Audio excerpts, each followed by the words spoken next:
Yo guys, si Senator Bato de la Rosa ngayon mga sangkay ay may isiniwalat, may matinding inamin mga sangkay tungkol po sa sekreto ng pagkapanalo daw po nila.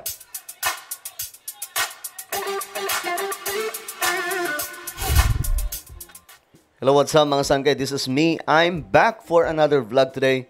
Kamusta po kayo mga kababayan? At ito nga po, pag-uusapan po natin mga sangkay, itong malaking sekreto daw ng pagkapanalo ni Senator Bato de la Rosa. Ano nga ba ang kanyang isiniwalat?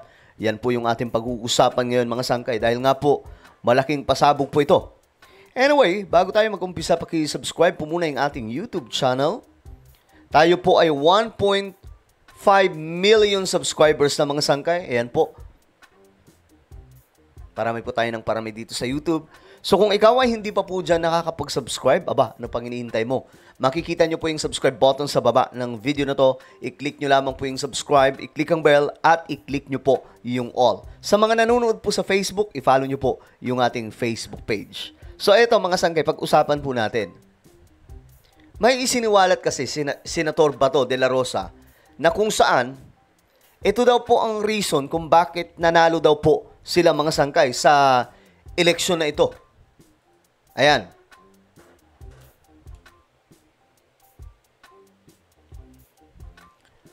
So ayon po dito sa balitang ito, it comes with a very high cost.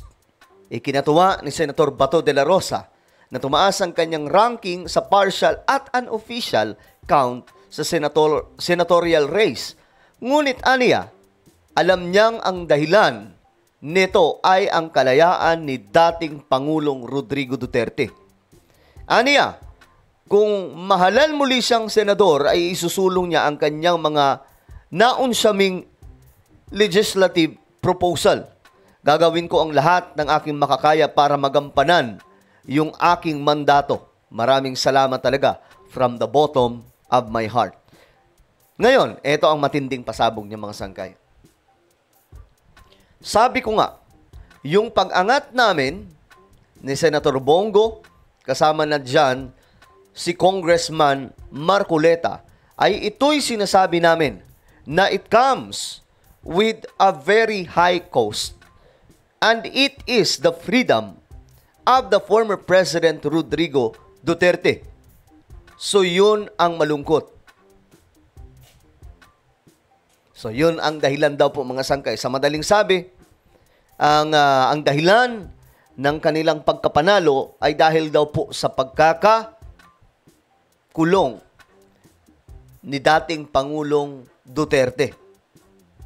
Ngayon, mamaya mga sangkay, magkokomento po tayo tungkol dyan kung talaga bang ito ang dahilan. Okay? Sabi dito ni Senator Bato, masaya tayo na tumaas ang ating ranking.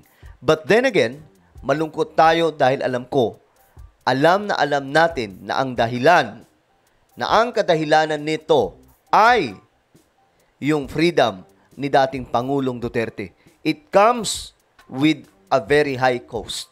So, kumbaga, masaya tayo, sinasabi ni Senator Bato, na tumaas ang kanilang ranking. Kaya nga lang, ang dahilan daw po talaga nito ay ang kalagayan ngayon ni former President Rodrigo Duterte. Kumbaga, naawa yung tao at gusto nilang maipanalo sila Senator Bato para pumapalaya si Tatay Digong. Now, mga sanggay, kung yan ang sinasabi ni Senator Bato, ito yung tanong ko .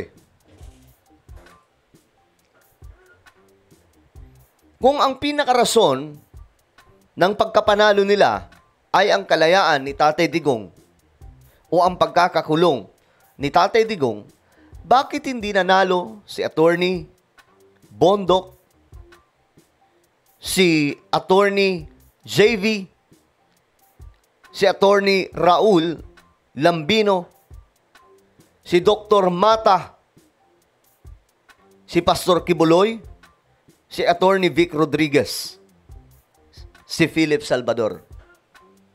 Bakit hindi itong mga ito nanalo? Sa totoo lang mga sangkay, mas marami pong talo ang PDP. Kasi nga po, pipito po ito . Ayan si 1, 2, 3, 4, 5, 6, 7. Out of 10 mga sangkay, 3 lamang po ang nanalo sa PDP. So yun po yung kumbaga nakakalungkot sa side nila. Ngayon, kung totoo o kung talagang realidad ang sinasabi ni Senator Bato, bakit 3 lamang po silang nanalo? Si Marcoleta, si Bongo, De La Rosa. Ako kasi, yung interpretasyon ko dito, kaya po nanalo si Senator Bato, De La Rosa, Bongo at Marcoleta dahil po din sa kanilang popularity. Yun po talaga yun. Dahil alam nyo mga sangkay, kung talagang may sila PRRD up to now, kung mayroon po silang malakas na tinig pa, dapat mga sangkay, pinanalo itong lahat. Ito, oh. Straight dapat, di ba nga po, yung panawagan po talaga nila mga sangkay, kailangan iboto ang Duterte candidates sa Senado. Talagang yun yung kanilang panawagan, manalo straight. Kaya nga lang, hindi po nangyari. 3 lang. Si Marcoleta ay inendorso ng INC. Kaya po nasa top 6, kung hindi po ako nagkakamali, top 6 or top 7. Diba? Kaya po ganun mga sangkay. Si Bato at Bongo, wala pa po ang pagkakadali ni former President Rodrigo Duterte. Wala pa po siya sa ICC. Pumapalo na po talaga ito sa mga survey. Diba? Nandun na po sila sa tuktok, mga sangkay. Pero, mukhang hindi po natin nakikita na ito ang dahilan eh. Sabi ko nga mga sangkay, mukhang nawawala po ngayon ito ang hindi po natin nakita, yung Duterte magic. Kasi kung malakas talaga, mga sangkay, o kung mayroon pang Duterte magic, dapat pasok itong lahat eh. Pero bakit 3 lang? Diba? So sa tingin ko ako, this is my own opinion lamang. Mga sangkay, wala naman akong problema sa mga ito. Actually, I congratulate Senator Bongo, Senator De La Rosa, attorney, and now, incoming Senator Rodante Marcoleta. Ang tingin ko dito mga sangkay, hindi po sila nanalo dahil po sa mga Duterte. And yes, ang dahilan kung bakit sila ay naging senador noon pa man, itong si Bongo at De La Rosa ay dahil po kay former President Rodrigo Duterte. Pero na-build up po nila yung kanilang pangalan, mga sangkay. Si Bongo may malasakit. Si Senator Bato De La Rosa, na-build up din po niya yung kanyang pangalan. Si Rodante Marcoleta, na-build up na rin po ang pangalan nito. Simula pa po noon, mga sangkay. Lalo po umingay ang pangalan niyan dahil po sa pagpapabagsak niya sa ABS-CBN. Diba? Sila po yan. Sila po ang isa sa dahilan, mga sangkay, kung bakit ang ABS-CBN nawalan po ng prangkisa. Ngayon, mga sangkay, for me, in my own understanding and analysis, itong 3 to, si De La Rosa, Bongo, at attorney Rodante Marcoleta, na ngayon ay incoming senator na, nanalo po sila dahil sa kanila pong popularity. Hindi po yung mga Duterte.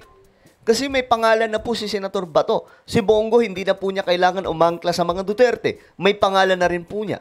Siya. Si Marcoleta, mayroong INC at bukod dyan, mga sangkay, sikat na rin po ito. Kasi kung pupunta po tayo, o paniniwalaan po natin ang sinabi ni Senator Bato de la Rosa na dahil po sa pagkakakulong ni Duterte o ni Tatay Digong ang dahilan kung bakit nanalo sila. Di dapat, nanalo din po itong sila Attorney Jimmy Bondo, si Attorney Lambino Raul, si Pastor Kibuloy, Attorney Vic Rodriguez, si Attorney Hinlo JV, si Doc Mata, si Philip Salvador.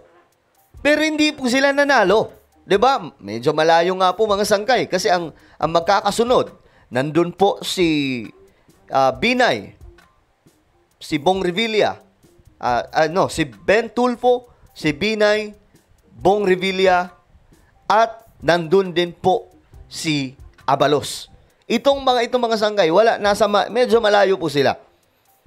So, sa madaling sabi, Nanalo po si Senator Bato, Bongo, Marcoleta dahil po sa kanilang mga sariling lakas ng kanilang pangalan. Hindi po dahil kila former President Rodrigo Duterte. Kasi kung totoo yun, panalo to. Panalo tong 7 mga sangkay na natalo. Kaso nga lang, wala mga sangkay. Hindi po talaga. Malabo. Malabo kung sa titingnan po natin mga sangkay. So, kayo, ano po ang inyong opinion? Just comment down below. Meron tayong YouTube channel, Sangkay Revelation. Hanapin nyo po ito sa YouTube. Kapag nakita nyo na, i-click nyo po yung subscribe, i-click ang bell, at i-click nyo po yung all. Ako na po yung magpapaalam. Mag-iingat po ang lahat. God bless everyone.